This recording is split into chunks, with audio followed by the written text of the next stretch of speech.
Guys, what's up? It's Repeat back with a new video for you, and as the title suggests, I finally got around to watching Wrestle Kingdom 11.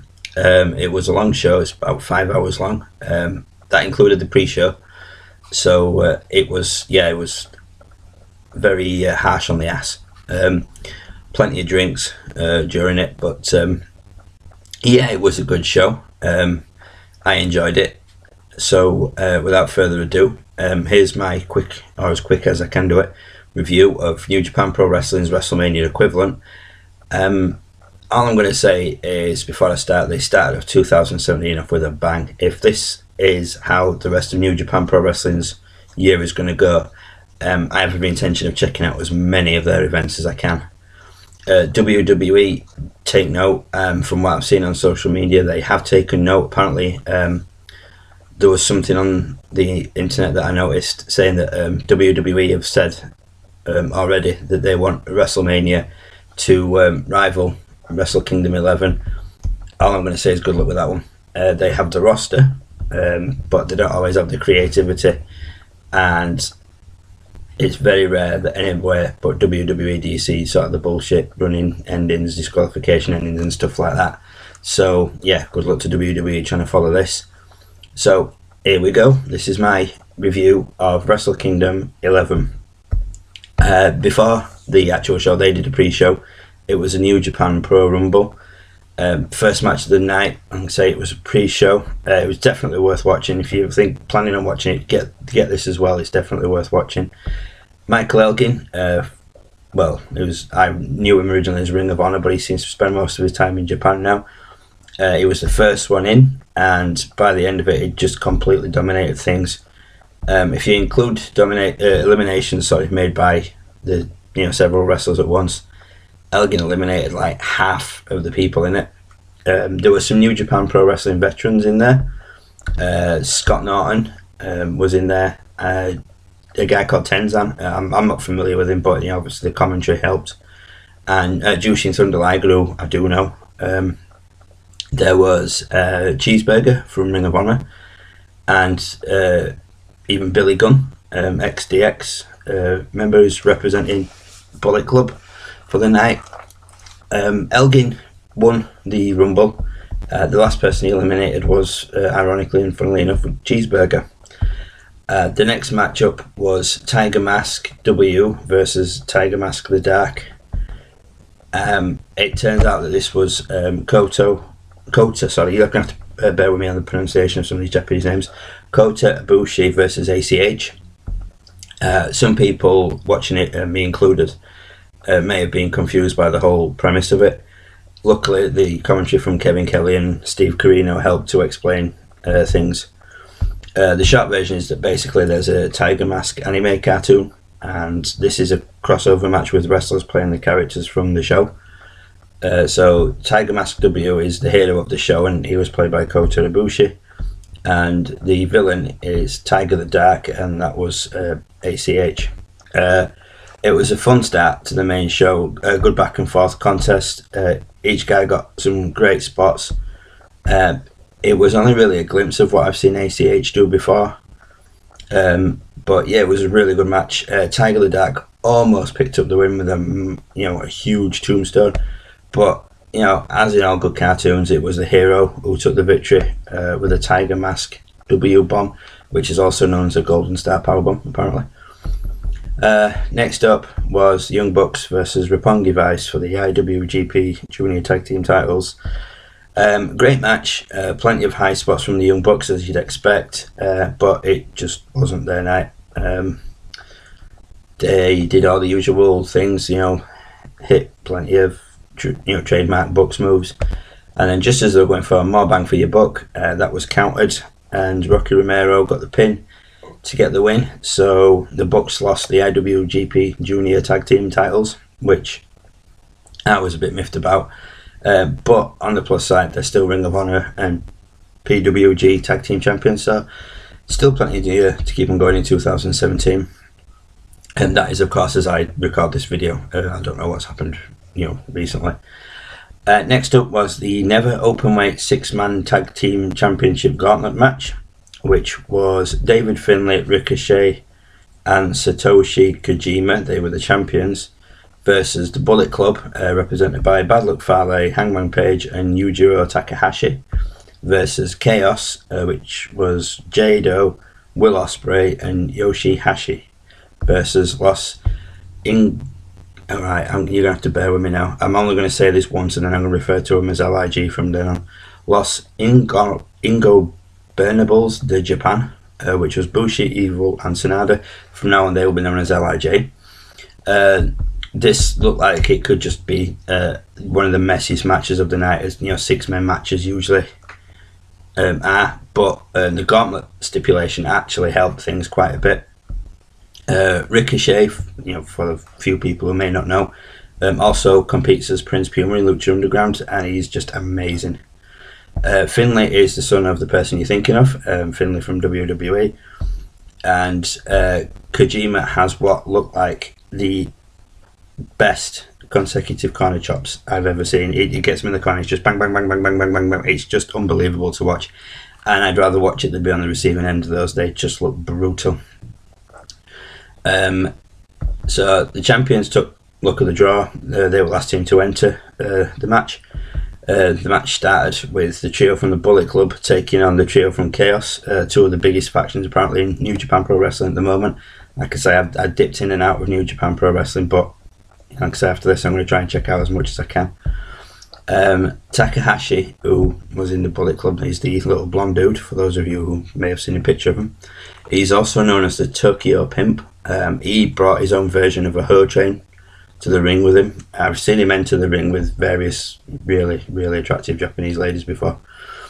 There were some absolutely great moments from Will Ospreay, but sadly he wasn't in it for long. The Chaos Trio was eliminated, and the next team in was representing LIJ. One of the founding members of LIJ was La Sombra, who some fans may now know as Andrade Cien Almas in NXT. That's a little interesting factoid that I picked up when I was doing a little bit of Googling. So yeah, back to the match. There a lot of back and forth between LIJ and Bullet Club, but it was LIJ that were able to get the better of the Bullet Club. The referee down, they placed one open chair on the head of Takahashi. Chair shot to it essentially sent the impact into the neck of Takahashi and allowed Sanada to make him submit with a Dragon Sleeper. Then finally, the current champions of Finlay, Ricochet and Kojima came in. It was a fast and furious finish. Ricochet was just absolutely spectacular. In the end, Bushi's Black Mist combined with a pair of power moves on Kojima got LIJ the victory. So yeah, next up was the American Nightmare, Cody versus Drew Robinson. I'm not going to go into this because I really can't stand Cody Rhodes. I think he's a shit addition to the Bullet Club. As soon as I found out they'd added him, I was absolutely devastated, because then it was like, right, so it's going to end up like the second version of the NWO where anybody can be in it, as long as you've got a bit of a name and a reputation. So yeah, I've never really liked Cody Rhodes. I've always thought he was average at best. He's never done anything to blow me away and think, wow, he's really good. He's average in the ring, in my opinion. He's average on the microphone. He's just never done anything to amaze me. I know a lot of people think he's amazing. He's the best thing since sliced bread, but sorry, for me, he's just never done anything. He was lucky enough to make his debut at New Japan Pro Wrestling. For New Japan Pro Wrestling, sorry, at Wrestle Kingdom 11, because apparently not many people have ever made a debut there. So he got a bit of luck there. Obviously playing on who his dad was, it was probably the only reason he got it. And he got a win against the guy who used to be CJ Parker in NXT. For those of you who don't know, basically CJ Parker was like a tree hugger, hippie type person. He used to come down with little sides on a placard, all environmentally friendly and all that crap. And when Kevin Owens debuted in NXT, his first match was against CJ Parker, and he busted his nose open with an open palm strike. So yeah, Cody Rhodes got a massive win there. Next up was Adam Cole Baby versus Kyle O'Reilly for the Ring of Honor World title. I'm a fan of both guys. I've liked Kyle O'Reilly since I started watching Ring of Honor. Him and Bobby Fish, I like him individually. I love them together as Red Dragon. Adam Cole, he's one of those guys. He plays just a brilliant heel. He's like Edge, like Orton. He can make you hate him. But if he turns to the point where he's sort of in between, or leaning towards face, he'll make you love him. He's just so good at what he does. So either way for this one, I couldn't really lose, despite whoever won. So the match started. It was nowhere near as good as the final battle match. Nowhere near as good. They didn't seem to get much time. There was plenty of action in the match, but it just didn't seem very long, and it was, like I say, nowhere near as good as the final battle match. If you haven't checked out the final battle match, and you want to watch it, it's basically just a street fight. Check it out. It's a really good match. I'm looking forward to the next match. There's bound to be one, a blow-off match, rubber match, whatever you want to call it. It's 1-1 now, so they have to have the one to prove who's best. Adam Cole won and becomes the Ring of Honor champion, world champion, sorry, for the third time, and is the first person ever to do so. So that was pretty cool. IWGP Heavyweight Tag Team Championship Triple Threat match, which was the Gorillas of Destiny, Tama Tonga and Tonga Roa, the champions, versus Chaos, which was Tomohiro Ishii and Toru Yano, versus GBH, which is Togi Makabe and Tomoaki Honma.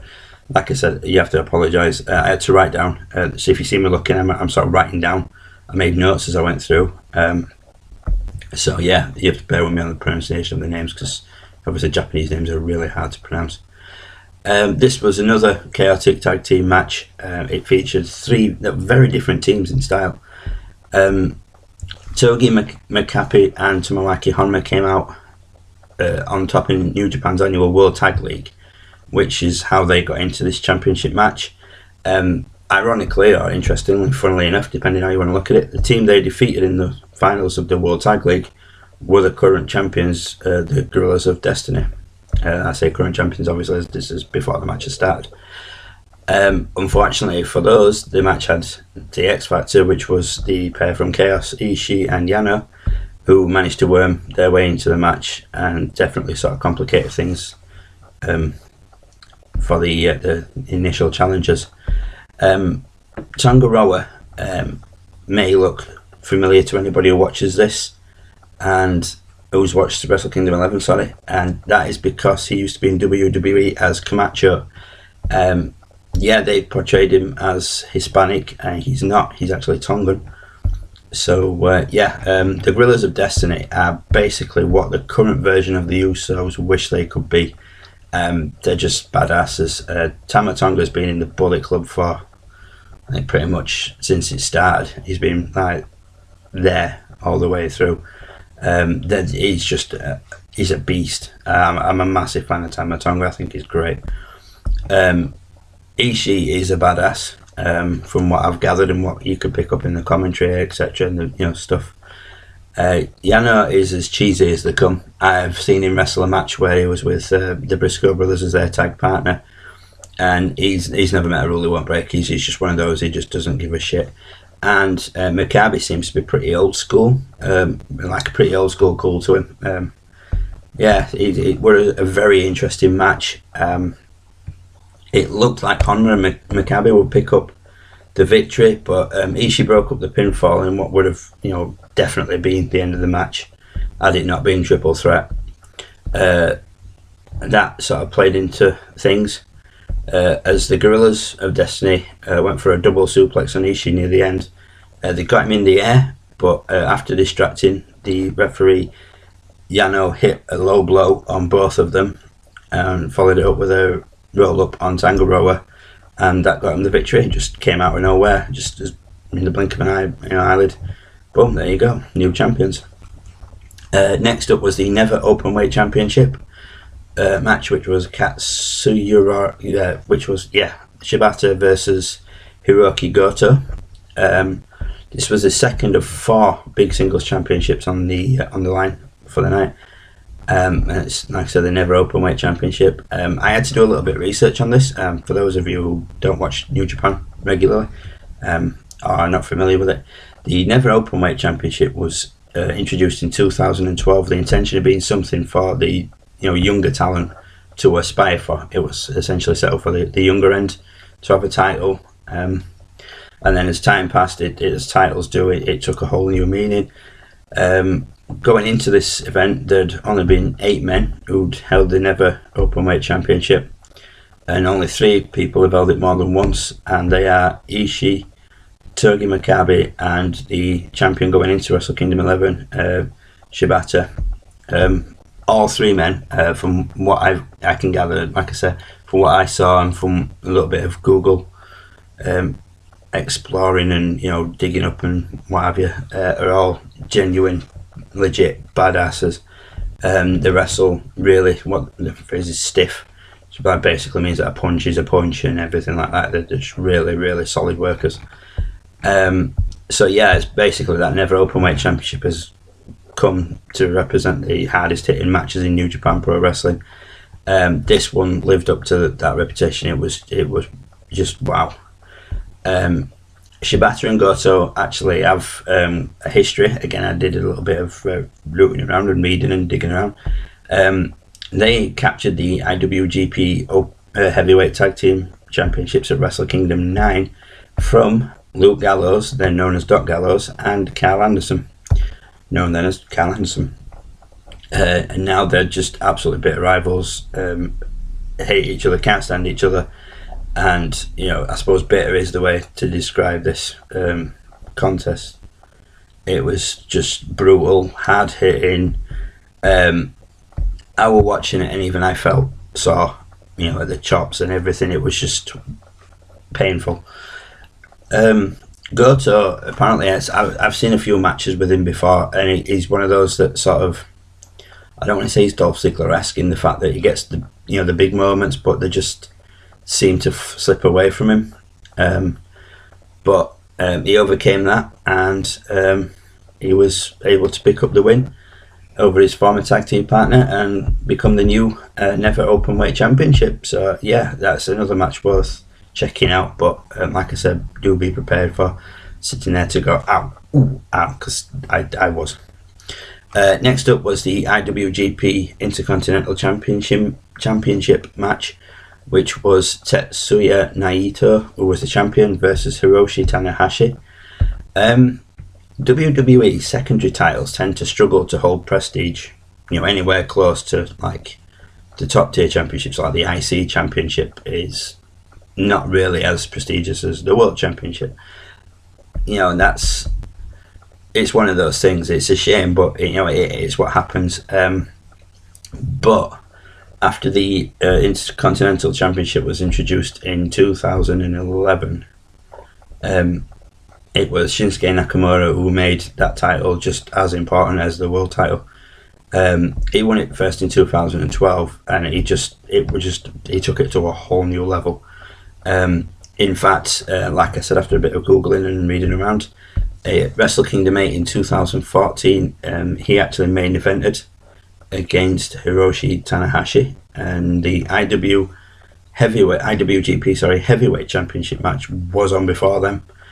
So I just can't see that happening in WWE. Like, you want to have a WrestleMania, I just don't see the world title match being on before. Mind you, it's WWE, so you never know, it could happen. I have seen world title matches open WrestleMania. But yeah, so yeah, it was lost my train of thought now. The IWGP went on before Nakamura's match. Naito is possibly, from what I can gather, one of the coolest guys in New Japan Pro Wrestling, and he's the leader of LIJ. I'm not even going to attempt to say it again. He's pretty arrogant, but from bits of things that I've seen in the past and DVDs I've got when I've seen bits of him, he can back it up. He's like the Miz in arrogance, but he can actually do something decent in the ring, if you know what I mean. For Hiroshi Tanahashi is the John Cena of New Japan Pro Wrestling. He's known as the ace of New Japan, Mr. Tokyo Dome, and a once in a century talent. So yeah, that came up.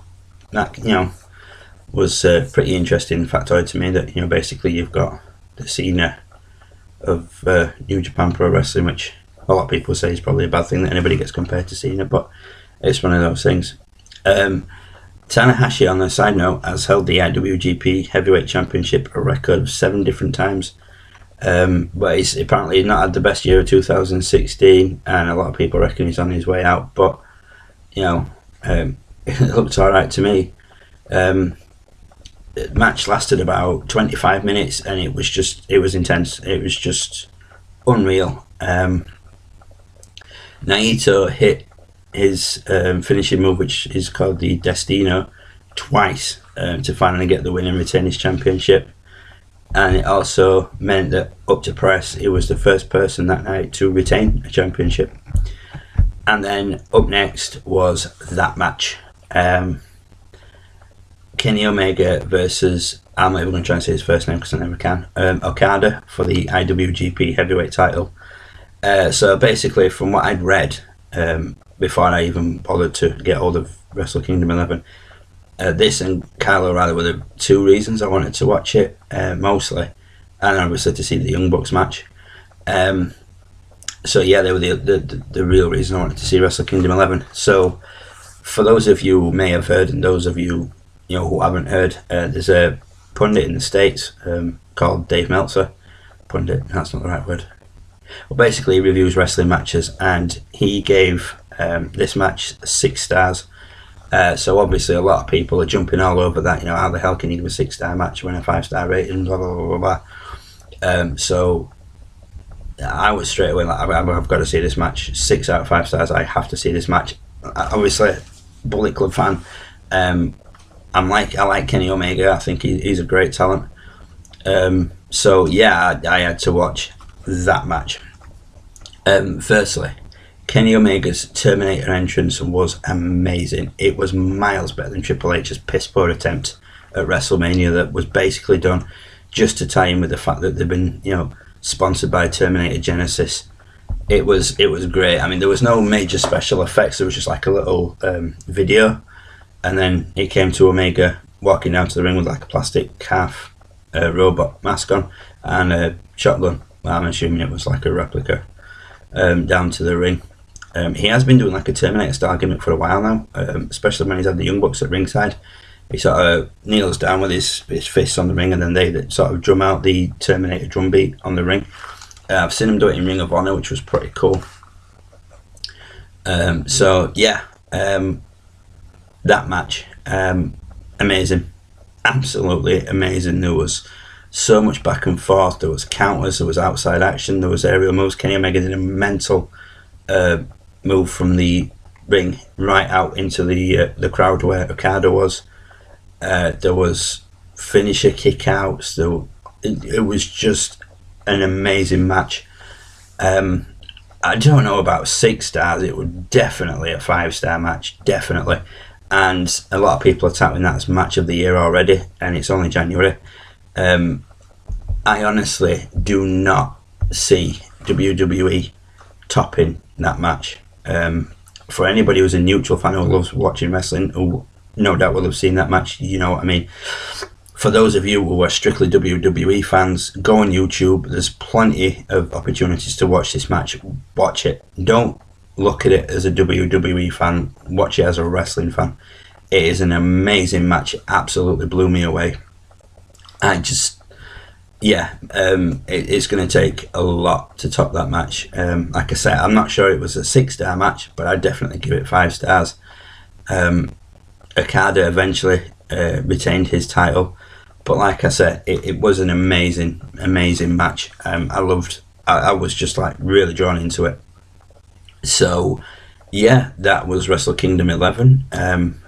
It seemed to have summed up a lot quicker than the actual event. Like I said, I think it's about 5 hours long, but if you've got the opportunity to watch it and you're willing to watch anything other than WWE, please watch Wrestle Kingdom 11.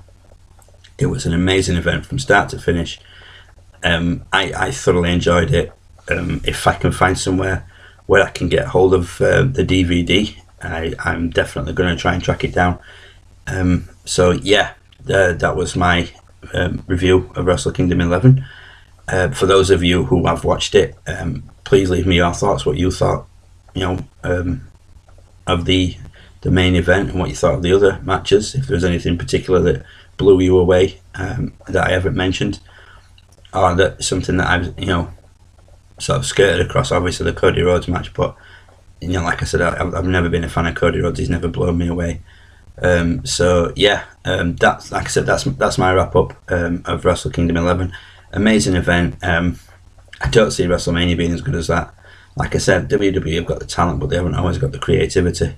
So yeah, that'll do it for me, guys. That was my Wrestle Kingdom 11 review. So as always, guys, I will catch you soon with a new video. I don't know what it'll be yet, but like I said, I've got quite a few ideas in the pipeline now. So for now, guys, that'll do it from me. Bye for now.